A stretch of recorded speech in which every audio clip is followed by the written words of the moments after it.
ውዶቼ ቡና ልንቆራ ነው። ቡና አቆላላችን እዩት ከወደዳችሁት። ይኸው ቡናችን እየተቆላ ነው። ጀማሪ ዩቲዩበር ነን። ሰብስክራይብ አድርጉን። እኔና ጓደኛዬ ነን።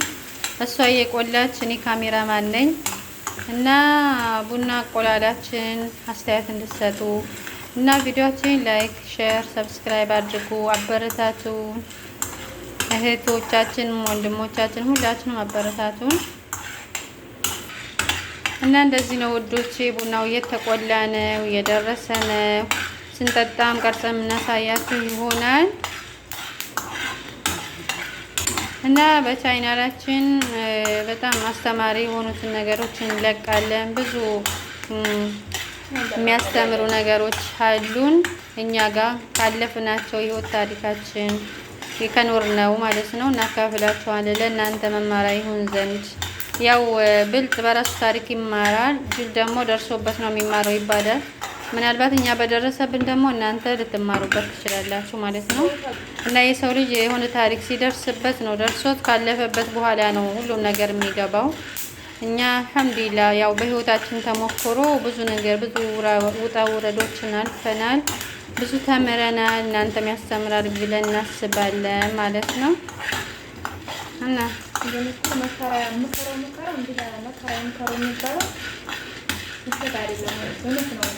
የሰው ልጅ ሲመክሩት አይገባውም። እኛም በፊት ይሄ ነገር አይሆናቸውም፣ ይሄ ነገር ከዚህ ቦታ ተመለሱ ስንባል አንሰማም። መከራው ሲደርስብን ጊዜ ያ እነዚያ የመከሩን ሰዎች ትዝ ይሉናል። አስበሽዋል?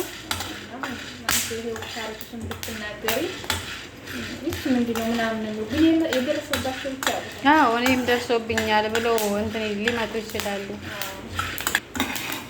እና ቡናችን እዚህ ደረጃ ደርሷል። አሁን ወደ መውጫው ደርሷል ውዶቼ። ስንጠጣ ቪዲዮና የምናስገባላችሁ ይሆናል። ዳቦውን ተጋግሮ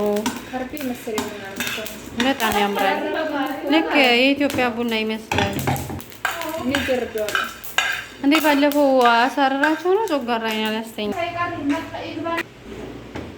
ይሄ ውዶቼ ዳቧችን ከአንድ ሰዓት በኋላ እንደዚህ ሆኗል። ጠፍጥፈነው መጥበሻ ላይ ለ10 ደቂቃ ያክል ወይ 15 ደቂቃ ኩፍ እንዲል ቁጭ እናደርገዋለን። ከዛ ከታች ለኩሰንበት እንከድነዋለን ማለት ነው። እና ይሄን ይመስላል መጥበሻው ላይ ሲሆን ይሄው እንደዚህ አድርገን እየጠፈጠፍን ነው። ያው ኩፍ ሲል ራሱ ይስተካከላል መልኩ። ኩፍ ካለ በኋላ እንለኩስበታለን እስከሚበስል ድረስ ማለት ነው።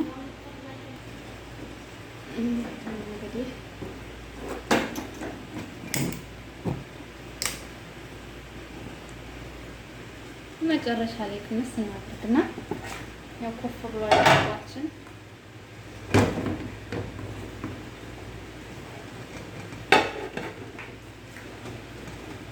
እንደዚህ ሆነ ይበስላል።